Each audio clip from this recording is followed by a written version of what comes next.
Hello everyone, learning book पे आप सभी का स्वागत है। लर्निंग बुक के इस वीडियो में हम करेंगे 28 अप्रैल 2020 के करंट अफेयर से संबंधित महत्वपूर्ण प्रश्नों को। अपने प्रश्नों की शुरुआत की जाए उससे पहले आप सभी से एक रिक्वेस्ट है कि आप लर्निंग बुक चैनल को अधिक से अधिक शेयर करें, जिससे हमारी लर्निंग बुक फैमिली और स्ट्रांग हो। लर्निंग बुक फैमिली जितनी ही स्ट्रांग होगी, हम आपके लिए उतने ही अच्छे अच्छे नॉलेजेबल वीडियोस लेके आ सकेंगे। तो आप सभी से रिक्वेस्ट है कि लर्निंग बुक को अधिक से अधिक शेयर करें। आइए शुरुआत करते हैं अपने पहले प्रश्न के साथ। पहला प्रश्न है, उस कार्यक्रम का नाम बताइए जो एचआरडी मंत्री रमेश पोखरियाल निशंक द्वारा दीक्षा पोर्टल पर लॉन्च किया गया था। दीक्षा पोर्टल पर एचआरडी मिनिस्टर रमेश पोखरियाल निशंक द्वारा विद्यादान कार्यक्रम को लॉन्च किया गया है। विद्यादान क्या है? विद्यादान एक राष्ट्रीय कार्यक्रम है। इसके अंतर्गत जो विभिन्न शिक्षक हैं और ऑनलाइन प्लेटफॉर्म को पाठ्यक्रम के अनुसार ई लर्निंग सामग्री विकसित करने और उसे सरकार के साथ साझा करने पर जोर दिया जा रहा है। विद्यादान में क्या है कि शिक्षकों को और जो अभी ऑनलाइन प्लेटफॉर्म हैं उनसे सरकार ई लर्निंग सामग्री को विकसित करने का अनुरोध कर रही है, और साथ ही साथ वो कह रही है कि वो ई लर्निंग सामग्री जो हो वो पाठ्यक्रम के अनुसार हो और उसे सरकार के साथ साझा करे। इसी को विद्यादान कार्यक्रम कहा गया है। मानव संसाधन विकास मंत्रालय द्वारा दीक्षा पोर्टल की शुरुआत 5 सितंबर 2017 को की गई थी। इस पोर्टल के माध्यम से शिक्षकों को नई और आधुनिक प्रौद्योगिकी प्रदान करना था, और अब इसी दीक्षा पोर्टल पर ई विद्यादान कार्यक्रम को लॉन्च किया गया है। हमारे एचआरडी मिनिस्टर कौन है? ये तो क्वेश्चन में लिखा हुआ है रमेश पोखरियाल निशंक, लेकिन मानव संसाधन विकास राज्य मंत्री कौन है? संजय धोत्रे। मानव संसाधन विकास राज्य मंत्री संजय धोत्रे हैं। नेक्स्ट क्वेश्चन है, रक्षा मंत्री ने हाल ही में डीआरडीओ द्वारा विकसित मोबाइल BSL-3 VRDL लैब का उद्घाटन किया। वर्तमान रक्षा मंत्री कौन है? वर्तमान में हमारे रक्षा मंत्री हैं Rajnath Singh ji.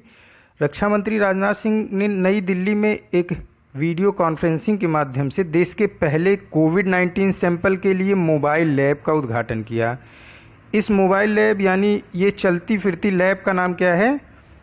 Mobile BSL-3 VRDL lab. यह लैब खुद चलकर उन व्यक्तियों के पास जाएगी जो कोविड-19 इन्फेक्शन के सस्पेक्टेड होंगे। इस लैब को डीआरडीओ ने ESI medical college and hospital Sanath Nagar Hyderabad Telangana के साथ मिलकर ICMR और सरकार की उचित अनुमति और मापदंडों के साथ विकसित किया है। तो ये जो लैब है इसको डीआरडीओ ने ESI medical college and hospital Hyderabad Telangana के साथ मिलकर विकसित किया है। साथ ही साथ ये उन तमाम मापदंडों पे खरा उतरता है जो हमारी Indian council of medical research एक लैब के लिए रखती है। तो इसका ऑप्शन बी करेक्ट हो जाएगा, राजनाथ सिंह। थर्ड क्वेश्चन है, बॉर्डर रोड ऑर्गेनाइजेशन ने पंजाब के कासोवाल एनक्लेव को देश के बाकी हिस्सों से जोड़ने के लिए 484 मीटर का अस्थायी पुल का निर्माण किया है। पुल का निर्माण किस नदी पर किया गया है? देखिए, इस पुल का निर्माण जो ब्रो ने किया है इसे रावी नदी पर किया है। पंजाब का कासोवाल इनक्लेव की कनेक्टिविटी जो है अभी तक उतनी अच्छी नहीं थी देश के अन्य हिस्सों के साथ, क्योंकि अभी तक कुछ सीमित भार वाला फ्लोटिंग ब्रिज, इसी रावी नदी पर फ्लोटिंग ब्रिज तैरता हुआ जो है ब्रिज था जो देश के अन्य हिस्सों से इसको कनेक्ट करता था। अब क्या हुआ कि इसी फ्लोटिंग ब्रिज के स्थान पर एक अस्थाई ब्रिज का निर्माण किया गया, जिसकी लंबाई कितनी है क्वेश्चन में दिया हुआ है 484 मीटर।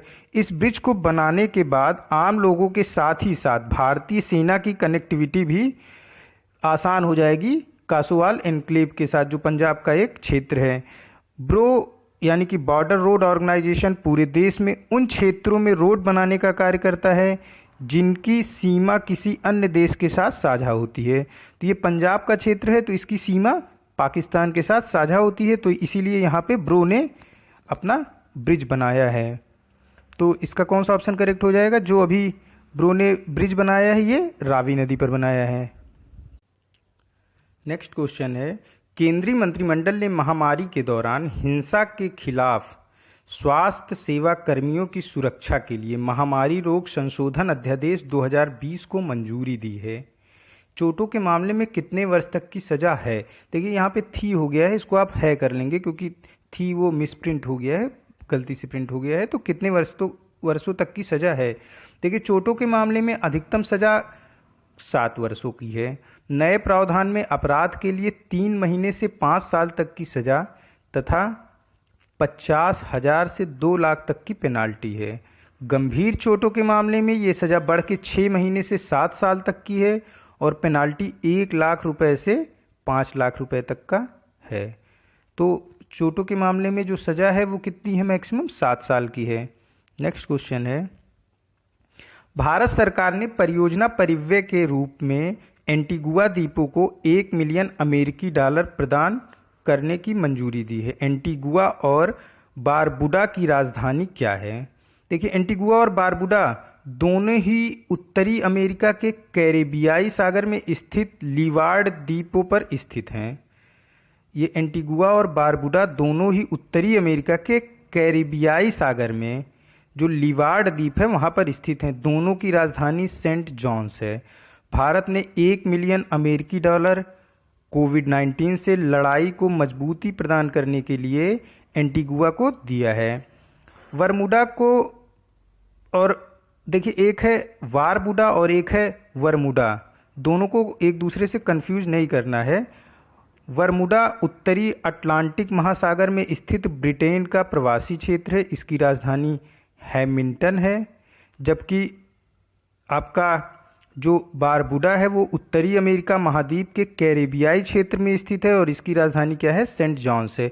जो मिस्टीरियस बारमुंडा ट्रायंगल है की बात होती है वो जो उत्तरी अमेरिका अटलांटिक महासागर में स्थित ब्रिटेन का प्रवासी क्षेत्र है वहाँ का हिस्सा है। तो कंफ्यूज नहीं करना है किससे? बारबुडा से और बरमूडा से।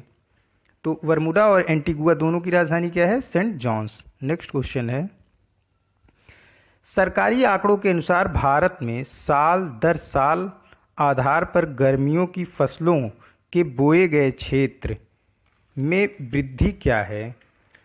सेंट्रल गवर्नमेंट की रिपोर्ट के अनुसार गर्मियों में जो फसलें बोई जा रही हैं उनमें साल दर साल वृद्धि 36% की दर्ज की गई है। कृषि और किसान कल्याण मंत्रालय की महानिदेशक अल्पना शर्मा जो हैं उन्होंने एक प्रश्न के जवाब में यह बात कही थी कि साल दर साल 36% की वृद्धि दर्ज की जा रही है गर्मियों की फसलों के बोए गए क्षेत्र में। तो इसका ऑप्शन बी करेक्ट हो जाएगा। नेक्स्ट क्वेश्चन है, भारत किस देश के सहयोग से बेड़े के समर्थन जहाज़ों के निर्माण के लिए $2.3 बिलियन के सौदे के साथ आगे बढ़ रहा है? ये तुर्की है। तुर्की और पाकिस्तान के बीच झगड़े में पहले भारत सरकार ने कूटनीति के तहत कई सारे सवाल उठाए थे और अब भारत तुर्की से बेड़ों के जहाज़ों के लिए $2.3 बिलियन का सौदा भी कर रहा है। भारत सरकार का यह सौदा अपने नेवी को मजबूती प्रदान करने के साथ ही साथ पाकिस्तान को कूटनीतिक तौर पर घेरने की तैयारी के रूप में भी देखा जा रहा है। तो किसके साथ जहाज़ों के निर्माण के लिए 2.3 बिलियन का सौदा किया जा रहा है? ये तुर्की देश के साथ हो रहा है। डी ऑप्शन करेक्ट होगा। नेक्स्ट क्वेश्चन है, उस संगठन का नाम बताइए जिसने कोविड-19 पर भारत में छात्रों और शिक्षकों के साथ ऑनलाइन संवाद की लॉकडाउन लर्नर्स श्रृंखला शुरू की है। लॉकडाउन लर्नर्स श्रृंखला शुरू करने वाला जो संस्था है वो है ड्रग्स एंड क्राइम पर संयुक्त राष्ट्र कार्यालय, United nation office on drugs and crime. इसका हेडक्वार्टर वियना ऑस्ट्रिया में है। तो ऑप्शन डी इसका करेक्ट हो जाएगा। यहाँ पे वियना ऑस्ट्रिया में हम और भी कितने अंतर्राष्ट्रीय महत्व के ऑफिस हैं उसको एक बार मैं रिपीट कर रहा हूँ, आप सभी सुन लेंगे कि वियना ऑस्ट्रिया में और भी कितने अंतर्राष्ट्रीय महत्व के ऑफिस हैं। देखिए वियना ऑस्ट्रिया में है आपका international atomic energy agency, united nation industrial development organisation, united nation office on drugs and crime जो कि लॉकडाउन लर्नर्स श्रृंखला शुरू कर रहा है, united nation for outer space affairs, international narcotics control board, united nation environment programme का office भी Vienna Austria में है। साथ ही साथ united nation high commission for refugee का भी ऑफिस आपका वियना ऑस्ट्रिया में है। तो वियना ऑस्ट्रिया के ये कुछ महत्वपूर्ण अंतर्राष्ट्रीय महत्व के ऑफिस भी थे। और साथ ही साथ लॉकडाउन लर्नर्स की श्रृंखला की शुरुआत किस संस्था ने की है? ये है united nation office on drugs and crime. D option इसका करेक्ट हो जाएगा। नेक्स्ट क्वेश्चन है, पहले अरब राष्ट्र का नाम बताइए जो कि भांग की खेती को वैध बनाने जा रहा है। देखिए, जो भांग की खेती को वैध बनाने वाला पहला अरब देश लेबनान है।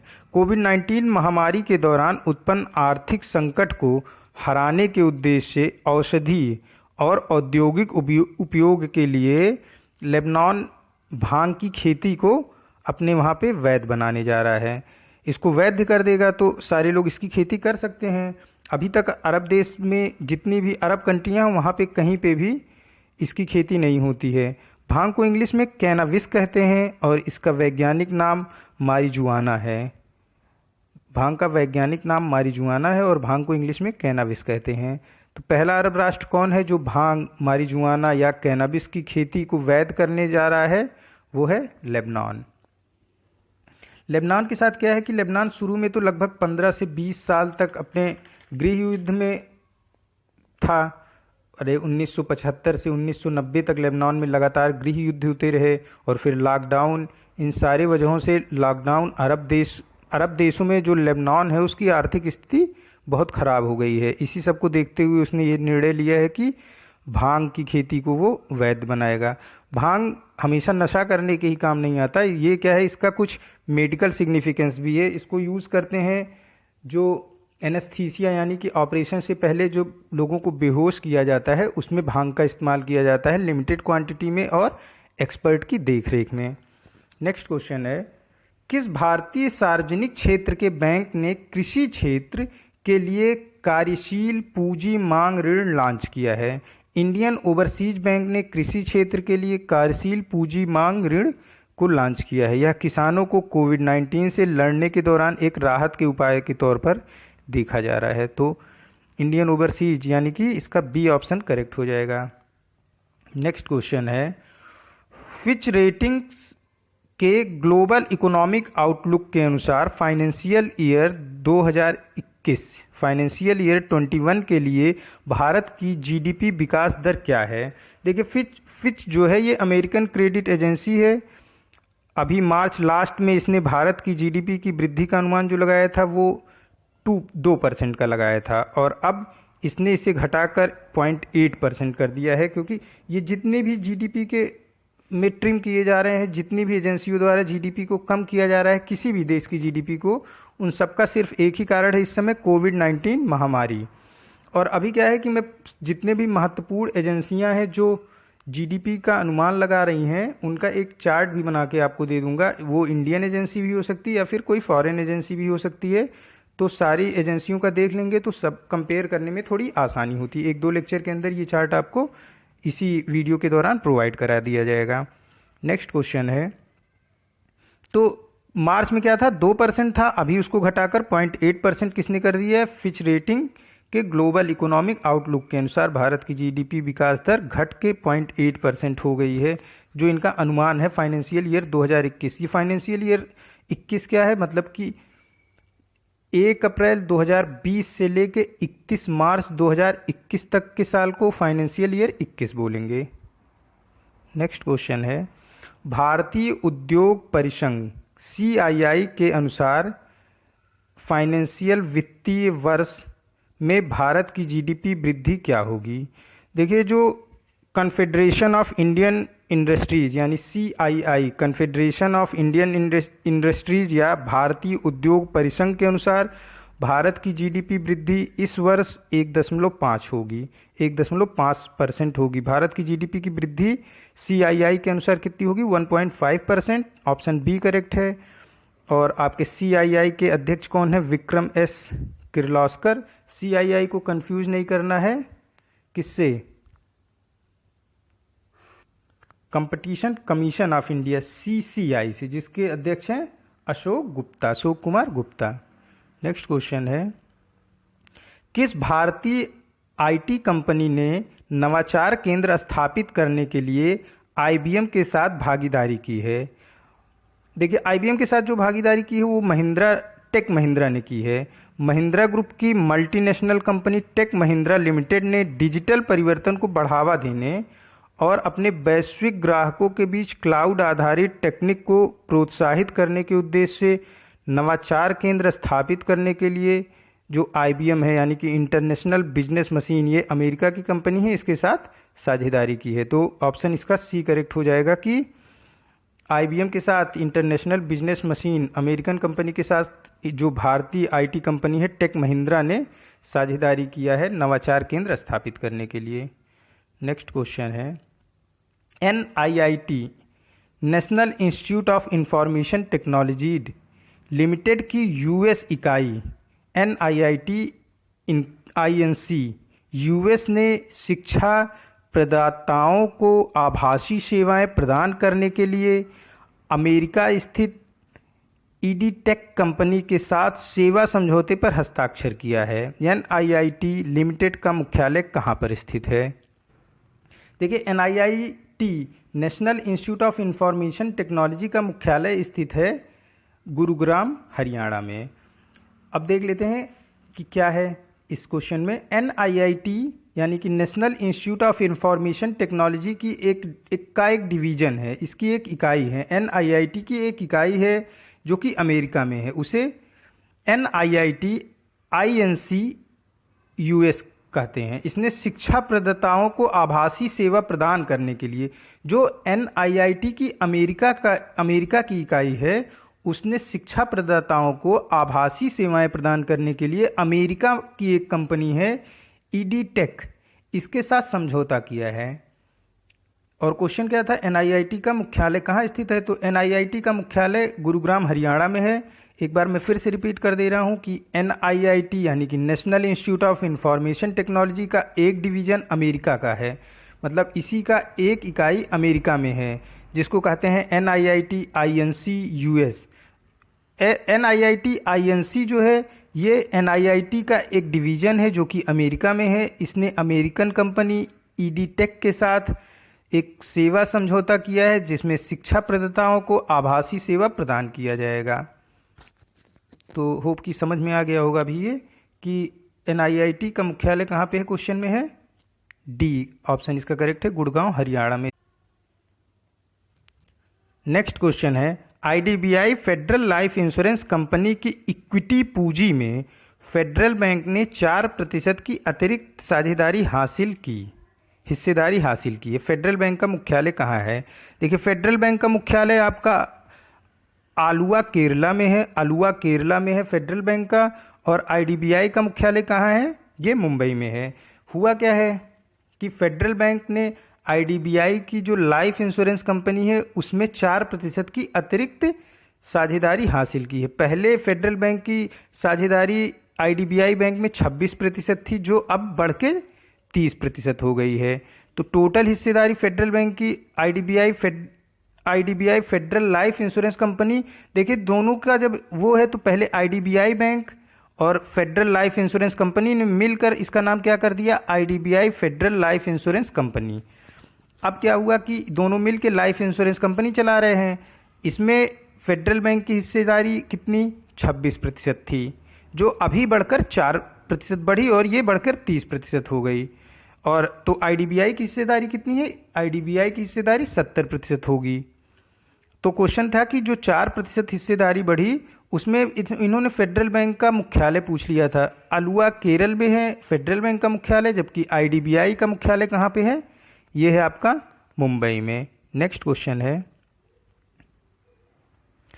Council of scientific and industrial research के किस रिसर्च सेंटर ने कम लागत वाले कोरोना वायरस टेस्ट स्ट्रिप को फेलुदा विकसित किया है? जो स्ट्रिप का नाम है उसका क्या नाम है?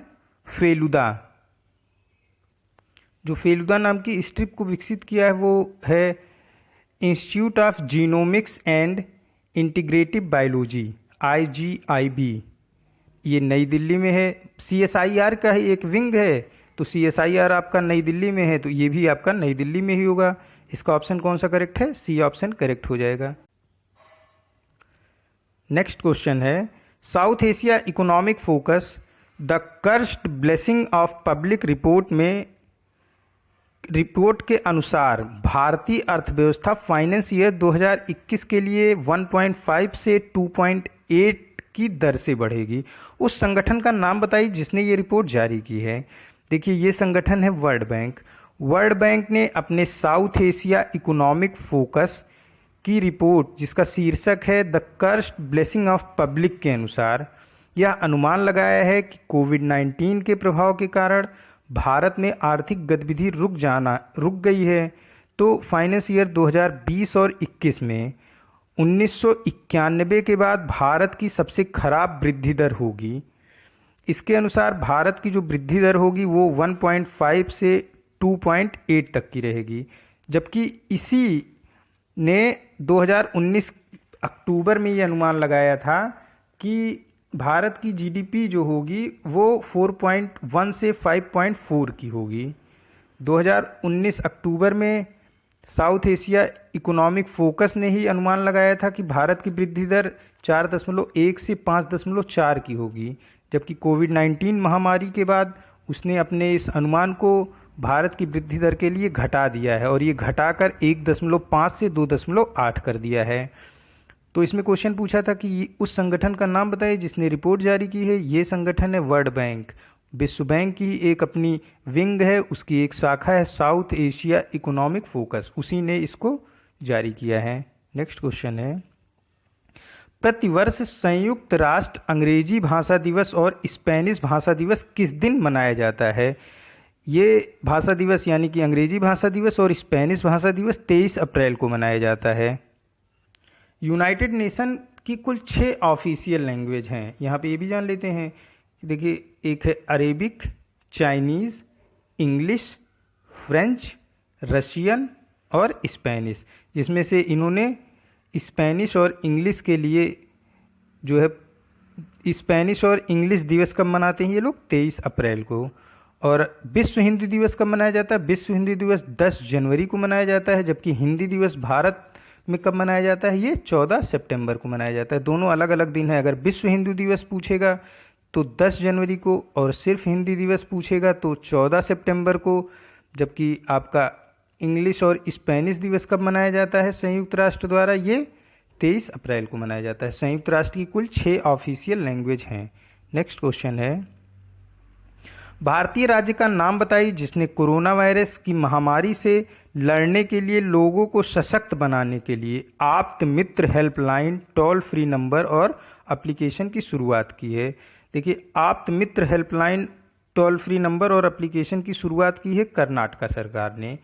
आप्त मित्र लोगों को लॉकडाउन के कंडीशन में आवश्यक चिकित्सा मार्गदर्शन प्रदान करेगा। देखिए, सारी राज्य सरकारें लगभग इस तरीके का काम कर रही हैं। जैसे ई-संजीवनी OPD लॉन्च किया था आपके हिमाचल प्रदेश सरकार ने, ठीक उसी तरीके से आप्त मित्र किसने लॉन्च किया? ये कर्नाटक सरकार ने लॉन्च किया। और दोनों का काम सेम ही है कि आवश्यक चिकित्सा मार्गदर्शन प्रदान करेगा। ये ऑनलाइन लोगों तक पहुंचाएगा। ऑनलाइन लोगों तक क्या पहुंचाया जाएगा? चिकित्सा सेवा को। नेक्स्ट क्वेश्चन है, निम्नलिखित में से किसके तहत गूगल ने उपयोगकर्ताओं को आवश्यक सामान बेचने वाले स्थानीय स्टोर खोजने में मदद करने के लिए नियर स्पॉट लॉन्च किया है? गूगल पे गूगल का एक ऑनलाइन पेमेंट ट्रांजैक्शन ऐप है। बेंगलुरु में गूगल पे उपयोगकर्ताओं के लिए इसने क्या किया है कि एक नियर स्पॉट लॉन्च किया है, जिसमें गूगल पे के उपयोगकर्ता इसका उपयोग करके अपने आसपास के स्थानीय खुले स्टोर को देख सकते हैं जो कि लॉकडाउन के दौरान खुले होते हैं। तो नियर स्पॉट किसने लॉन्च किया? नियर स्पॉट लॉन्च किया है गूगल पे ने। गूगल पे क्या है? गूगल पे गूगल का एक ऑनलाइन पेमेंट ट्रांजैक्शन ऐप है। इसकी मदद से बेंगलोर में रहने वाले लोग अपने आसपास जो भी स्टोर खुले हैं उनको देख सकते हैं इस लॉकडाउन के बीच दौरान। नेक्स्ट क्वेश्चन है, 11वें विश्व खेल 2022 का संस्करण किस शहर में आयोजित किया जा रहा है? 11वां विश्व खेल दिवस 2022 का संस्करण बर्मिंघम यूएसए में आयोजित किया जा रहा है। पहले विश्व खेल बर्मिंघम यूएसए में 2021 में आयोजित होना था, पर कोरोना वायरस की वजह से अब यह खेल 2022 में आयोजित होगा। इसका पहले का क्या नाम था? विश्व खेल 2021 बर्मिंघम था। अब इसका नाम बदल कर क्या कर दिया गया? विश्व खेल 2022 बर्मिंघम कर दिया गया है। देखिए, सिर्फ नाम में ईयर जो है वो चेंज हुआ है। कोरोना वायरस की वजह से जो ये 2021 में होने वाला था, तो इसे 2022 में कर दिया गया है। अभी हम देख रहे हैं कि इस समय यूएसए की कंडीशन कोरोना वायरस की वजह से सबसे ज़्यादा खतरनाक हो चुकी है। वहाँ पे मरने वालों की संख्या सबसे ज़्यादा है, इन्फेक्टेड लोगों की संख्या सबसे ज़्यादा है।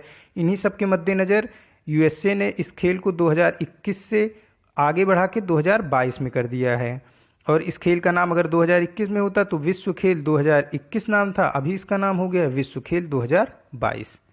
नेक्स्ट क्वेश्चन है, किस बोर्ड ऑब्लिक फेडरेशन ने मास्क पहनने के बारे में जागरूकता पैदा करने के लिए टीम मास्क फोर्स बनाया है? टीम मास्क फोर्स बीसीसीआई यानी कि भारतीय क्रिकेट कंट्रोल बोर्ड ने बनाया है। टीम मास्क फोर्स शीर्षक का एक वीडियो जो है भारतीय क्रिकेट बोर्ड ने लॉन्च किया है। बीसीसीआई यानी भारतीय क्रिकेट बोर्ड ने सार्वजनिक स्थानों पर मास्क पहनने को बढ़ावा देने और देश को कोविड-19 महामारी से लड़ने में मदद करने के उद्देश्य से टीम मास्क फोर्स शीर्षक का एक वीडियो जारी किया है। तो टीम मास्क फोर्स का वीडियो किसने जारी किया है? बीसीसीआई, भारतीय cricket control board. Option D correct होगा इसका। नेक्स्ट क्वेश्चन है, यूनेस्को द्वारा आयोजित विश्व पुस्तक और कॉपीराइट दिवस हर साल किस दिन मनाया जाता है? 23 अप्रैल को ही ये दिवस मनाया जाता है। 23 अप्रैल को देखिए और क्या क्या था, अभी हम लोगों ने आज ही देखा कि इंग्लिश और स्पेनिश डे यूनाइटेड नेशन द्वारा 23 अप्रैल को मनाया जाता है। तो इसका क्या उद्देश्य है? यूनेस्को द्वारा जो विश्व पुस्तक और कॉपीराइट दिवस मनाया जाता है, इसका उद्देश्य है पढ़ने, प्रकाशन और कॉपीराइट को बढ़ावा मिले। क्यों मनाया जाता है ये कॉपीराइट विश्व पुस्तक और कॉपीराइट दिवस? ताकि लोगों का इसका उद्देश्य है लोगों को पढ़ने, प्रकाशन करने और कॉपीराइट को बढ़ावा मिल सके। तो इसका कौन सा ऑप्शन करेक्ट होगा? सी, 23 अप्रैल को ये दिवस मनाया जाता है। नेक्स्ट क्वेश्चन है, मीराबाई चानू और जेरेमी लालरी-नुंगा हाल ही में खबरों में रही, ये किस खेल से संबंधित है? मीराबाई चानू और जेमेरी लालरी-नुंगा दोनों ही वेट लिफ्टिंग से रिलेटेड हैं, दोनों ही वेट लिफ्टिंग करती हैं। हाल ही में ये चर्चा में क्यों रही? Weight lifting federation of India के जो अध्यक्ष हैं सदेव यादव ने पुष्टि की कि मीराबाई चानू और जमेरी लालरी-नुंगा का जो वर्तमान अंतर्राष्ट्रीय रैंक है, इसी की वजह से इन्हें टोक्यो 2020 के ओलंपिक खेलों में भाग लेने के योग्य बनाया है। मैं फिर से रिपीट कर दे रहा हूँ इसको, मीराबाई चानू और जमेरी लालरी-नुंगा के बारे में जो weight lifting federation of India के अध्यक्ष हैं सदेव यादव ने ये पुष्टि की कि दोनों की वर्तमान अंतर्राष्ट्रीय रैंक के कारण दोनों को टोक्यो 2020 ओलंपिक खेलों में भाग लेने का मौका मिल रहा है। इसी वजह से ये लोग चर्चा में रही और मीराबाई चानू और जमेरी लालरी-नुंगा दोनों ही वेट लिफ्टिंग से संबंधित हैं। नेक्स्ट क्वेश्चन है, उस निजी क्षेत्र के बैंक का नाम बताइए जिसने मैक्स लाइफ इंश्योरेंस के साथ बंकर्स इंश्योरेंस 5 साल और समर्पित वित्त वर्ष के लिए ग्राहक का वर्ष के रूप में विस्तार किया है। इसको पहले समझते हैं। देखिए, पहले तो ये जान लेते हैं इसका आंसर क्या है। इसका आंसर है आपका कि एस बैंक इसका आंसर है। अब इसको और समझते, देखिए एस बैंक और मैक्स लाइफ इंश्योरेंस दोनों मिलकर एक बनाते हैं, उसको क्या बोलेंगे? देखिए, एक बैंक है, एक लाइफ इंश्योरेंस है, तो इसको बंकर इंश्योरेंस बोलते हैं। एक बैंक और एक लाइफ इंश्योरेंस कंपनी, तो बंकन इंश्योरेंस यानी कि एक बैंक हो गया और दूसरा लाइफ इंश्योरेंस हो गया। अब इसमें बैंक कौन सा है? एस बैंक है और लाइफ इंश्योरेंस है कौन? Max insurance. Max life insurance, इन दोनों ने एक समझौता किया। समझौता क्या था कि एस बैंक में मैक्स लाइफ इंश्योरेंस की पॉलिसी को बेचा जाएगा। पहले ये समझौता जब किया गया था तो ये 15 साल के लिए किया गया था। अभी साझेदारी को बढ़ा के 20 साल कर दिया गया है, यानी कि 5 साल बढ़ा दिया गया। और इसमें इन्होंने क्या कहा है कि ये जो 5 साल बढ़ रहा है ये ग्राहक कवर्स के रूप में इसका विस्तार किया जाएगा। नेक्स्ट क्वेश्चन है, ये आज का लास्ट क्वेश्चन भी है। भारतीय फार्मास्यूटिकल अलायंस के अनुसार भारत द्वारा हाइड्रोक्सीक्लोरोक्वीन के उत्पादन का वार्षिक वैश्विक हिस्सा क्या है? भारत द्वारा हाइड्रोक्सीक्लोरोक्वीन के उत्पादन का वार्षिक वैश्विक हिस्सा 70% है। क्या है कि कोविड-19 के इन्फेक्शन में ये दवा कुछ हद तक काम कर रही है। जब रोगियों को ये दवा दी जा रही है तो रोगी कुछ हद तक सही हो रहे हैं। मतलब ये दवा इलाज नहीं है, लेकिन तत्काल प्रभाव से रोगियों को कुछ हद तक राहत मिल रही है इस दवा से, और इसलिए इस दवा की मांग पूरे विश्व में बढ़ी। भारत ने अमेरिका सहित कई अन्य देशों में ये इस दवा की सप्लाई भी की, और इसका परिणाम ये हुआ कि भारत इस समय हाइड्रोक्सीक्लोरोक्वीन का सबसे बड़ा निर्यातक देश बन गया है, और साथ ही साथ भारत हाइड्रोक्सीक्लोरोक्वीन का सबसे बड़ा उत्पादक देश ही है। तो भारतीय फार्मास्यूटिकल अलायंस के अनुसार भारत ने पूरे विश्व का 70% हाइड्रोक्सीक्लोरोक्वीन का उत्पादन किया है। ये आज का लास्ट क्वेश्चन था। मिलते हैं एक नए करंट अफेयर के साथ अगले वीडियो में। तब तक के लिए keep study on learning book. Thank you for watching this.